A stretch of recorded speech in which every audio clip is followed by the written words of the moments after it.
Guarantee ನ್ಯೂಸ್ಗೆ TNIT ಪ್ರಶಸ್ತಿ ಸಿಕ್ಕಿದೆ. ಫಾಸ್ಟೆಸ್ಟ್ ಗ್ರೋಯಿಂಗ್ ಚಾನೆಲ್ ಪ್ರಶಸ್ತಿಯ ಹಿರಿಮೆಗೆ ನಿಮ್ಮ ಗ್ಯಾರಂಟಿ ನ್ಯೂಸ್ ಪಾತ್ರವಾಗಿದೆ. ಗ್ಯಾರಂಟಿ ನ್ಯೂಸ್ ಸಾಧನೆ ಬಗ್ಗೆ ಕೋನರೆಡ್ಡಿ ಮತ್ತು ರೇಣುಕಾಚಾರ್ಯ ಕೂಡ ಪ್ರತಿಕ್ರಿಯೆ ಕೊಟ್ಟಿದ್ದಾರೆ. ಗ್ಯಾರಂಟಿ ನ್ಯೂಸ್ ಇನ್ನಷ್ಟು ಎತ್ತರಕ್ಕೆ ಬೆಳೆಯಲಿ ಅಂತ ಹಾರೈಸಿದ್ದಾರೆ.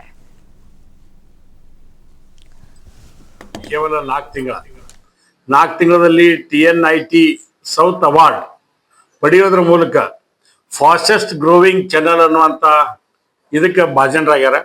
ಅದಕ್ಕೆ ನನಗನ್ನಿಸ್ತದ, ನಾ ಮೊದಲೇಕೆ ಇದನ್ನು ಪ್ರಾರಂಭ ಮಾಡಿದಾಗ ಹೇಳಿದೆ, ರಾಧಾಗೌಡರು ನನ್ನ ಸಹೋದರಿ, ಏನಿದ್ರು ಹೊಸ ಇಷ್ಟು ಚಾನಲ್ದಾಗ ಕಾಂಪಿಟೇಷನ್ ಮಾಡ್ತಾರೆ, ಯಾವ ರೀತಿಯಾಗಿ ಇವ್ರು ಮಾಡ್ತಾರೆ ಅನ್ನೋಂಥದ್ದು ನನಗೆ ನೋವು ಕೂಡ ಇತ್ತು.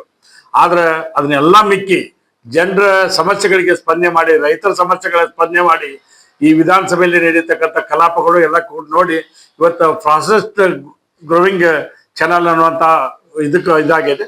ಅದಕ್ಕೆ ಆ ಸೌತ್ ಅವಾರ್ಡ್ ಸಿಕ್ಕಿದ್ದಕ್ಕೆ ಅವಕ್ಕೆ ಈ ಗ್ಯಾರಂಟಿ ನ್ಯೂಸ್ಗೆ ವಿಶೇಷವಾದಂಥ ಅಭಿನಂದನೆಗಳನ್ನು ಸಲ್ಲಿಸ್ತದೆ. ಗ್ಯಾರಂಟಿ ಎಲೆಕ್ಟ್ರಾನಿಕ್ ಮೀಡಿಯಾ ಲಾಂಚ್ ಆಗಿ ಕೇವಲ 4 ತಿಂಗಳ ಒಳಗಾಗಿ ರಾಜ್ಯದಲ್ಲಿ ತನ್ನದೇ ಆದ ಒಂದು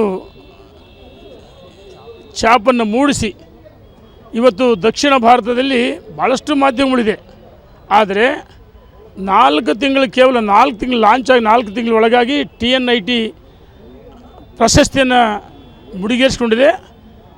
ನಾನು ಈ ಒಂದು ಗ್ಯಾರಂಟಿ ಚಾನಲ್ ಇನ್ನೂ ಹೆಚ್ಚು ತಾಜಾ ಸುದ್ದಿಗಳನ್ನು ಬಿತ್ತರಿಸಿ ರಾಜ್ಯದ